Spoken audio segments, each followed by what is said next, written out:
ఈ కుక్కకి ఎప్పుడో ఒక్కసారి కొంచెం అన్నం పెట్టానని ఎప్పుడు రోజు వచ్చి అడుగుతూ ఉంటుంది నన్ను అన్నం పెట్టమని. ఈరోజు అయితే దీనికి చాలా కష్టమే వచ్చింది. పిల్లల్ని పెట్టింది, ఎన్ని పిల్లల్ని పెట్టిందో తెలీదు. మేము హైదరాబాద్ నుంచి వచ్చేసరికి ఎక్కడో పిల్లల్ని పెట్టింది. నేను రాగానే అన్నం పెట్టమని వచ్చి అడిగితే రోజు కొంచెం అన్నం పెడుతున్నా. ఏదన్నా ఒకరోజు తినకపోయినా రాత్రి పడుకుంటే నేను వసారిలో పడుకుంటాము, వచ్చి తల కానీ కాలు కానీ గీరుతుంది అన్నం పెట్టమని. దీనికి పుట్టిన పిల్లలన్నీ వేరే కుక్కలు చంపేసినట్టున్నాయి. ఒక్కటే మిగిలింది. ఆ ఒక్కదాన్ని కూడా తెచ్చి చెట్లో పెట్టింది. మామూలుగా అయితే మా దొడ్లో పెట్టలేదు పిల్లల్ని, ఎక్కడో పెట్టుకుంది. అన్నానికి మటుకే వచ్చేది మా దగ్గరికి. ఇప్పుడు ఈరోజైతే ఆఖరి పిల్లని తీసుకొచ్చింది. తీరా చూస్తే అదేమో చచ్చిపోయి ఉంది. ఇదిగో ఇలా కంపలో పెట్టేసింది దాన్ని. అలా పెట్టి నా చుట్టూ తిరుగుతుంది. ఏంటా ఇలా తిరుగుతుంది అనుకున్నా. ఇది మీకు నా ఫోన్ కూడా సరిగ్గా లేదు, కనిపిస్తుందో లేదో. ఇక్కడ కంపలో ఉంది చచ్చిపోయిన పిల్ల.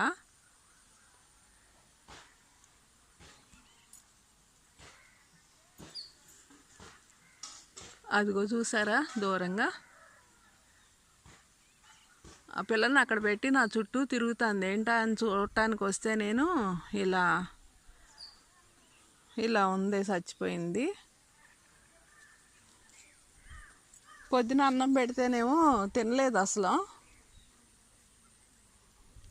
ఆకలేమో పాదు కదా, కొంచెం అంటే కొంచెం 2 ముద్దలు తినేసి మళ్ళీ వెళ్ళిపోయింది. మళ్ళీ పిలిచి ఎందుకు తింటలేదు నువ్వు, తిను అంటే ఇంకా కొంచెం తిన్నదే.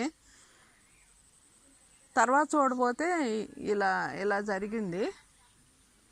ఎంత బాధపడుతుందో పాపం. ఏ జంతువుకైనా ఎవరికైనా సరే కన్న కడుపు కదా. ఒక్క బిడ్డను కూడా మిగలలేదు ఆఖరికి. ఎంత బాధగా ఉందో ఫేస్ అయితే.